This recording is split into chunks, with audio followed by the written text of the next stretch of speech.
शिवरायांचा पुतळा कोसळल्याप्रकरणी अजितदादा आणि शिंदेनंतर पंतप्रधान मोदींचाही माफीनामा। शिवरायांसमोर नतमस्तक होऊन माफी मागतो। वाढवण बंदराच्या भूमिपूजन कार्यक्रमात मोदींचं जाहीर वक्तव्य।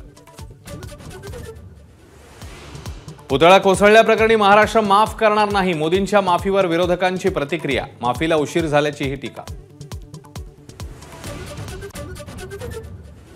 पंतप्रधान मोदींच्या हस्ते पालघरमध्ये वाढवण बंदराचं भूमिपूजन। 2019 मधील सरकारने या बंदराला विरोध केला। नाव न घेता उद्धव ठाकरेंवर निशाणा।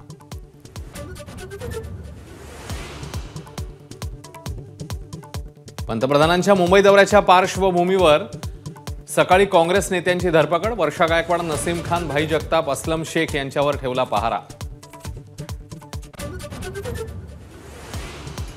बंदराच्या रिक्लेमेशन सारखं या ठिकाणी विमानतळासाठी रिक्लेमेशन करावं। मुंबईतलं तिसरं विमानतळ पालघरमध्ये उभारावं।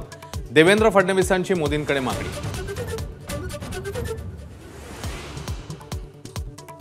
उपमुख्यमंत्री अजित पवार आणि संजय राऊत यांनीही दिली राजकोट किल्ल्याला भेट। महाराजांच्या नावाला साजेसं स्मारक उभारण्याची ग्वाही, तर पुतळाच बेकायदेशीर होता, राऊतांचा आरोप। राजकोट किल्ल्यावरील शिवरायांचा पुतळा कोसळल्याप्रकरणी स्ट्रक्चरल कन्सल्टंट चेतन पाटीलला अटक। कोल्हापूर पोलिसांची मध्यरात्री कारवाई। राष्ट्रवादी सोबत असल्यानं उलटी येते। तानाजी सावंतांच्या वक्तव्याने महायुतीत घमासान। तानाजी सावंतांना विचारून महायुतीत सहभागी झालेलो नाही। सुनील तटकरेंचा पलटवार।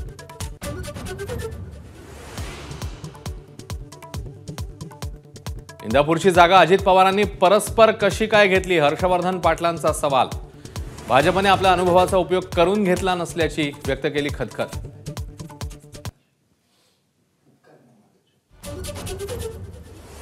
केंद्राच्या Z+ सुरक्षेसंदर्भात काही बाबी शरद पवारांनी नाकारल्या। सूत्रांची माहिती, तर स्वतःच्या अटी ठेवून सुरक्षा घेण्याची शरद पवारांची तयारी।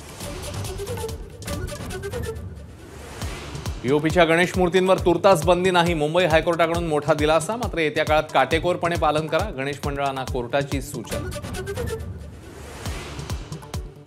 पुण्यामधील जवळपास 3000 सीसीटीव्हींपैकी 1000 कॅमेरे बंद। समर्थ पोलीस ठाण्याच्या हद्दीत सर्वाधिक 139 सीसीटीव्ही बंद पडलेल्या अवस्थेत। पॅरिस पॅरालिम्पिकमध्ये भारताची नेमबाज अवनी लेखराचा सुवर्ण वेध, तर 10 मीटर्स एअर रायफल प्रकारात भारताच्या मोना अगरवालला कांस्य।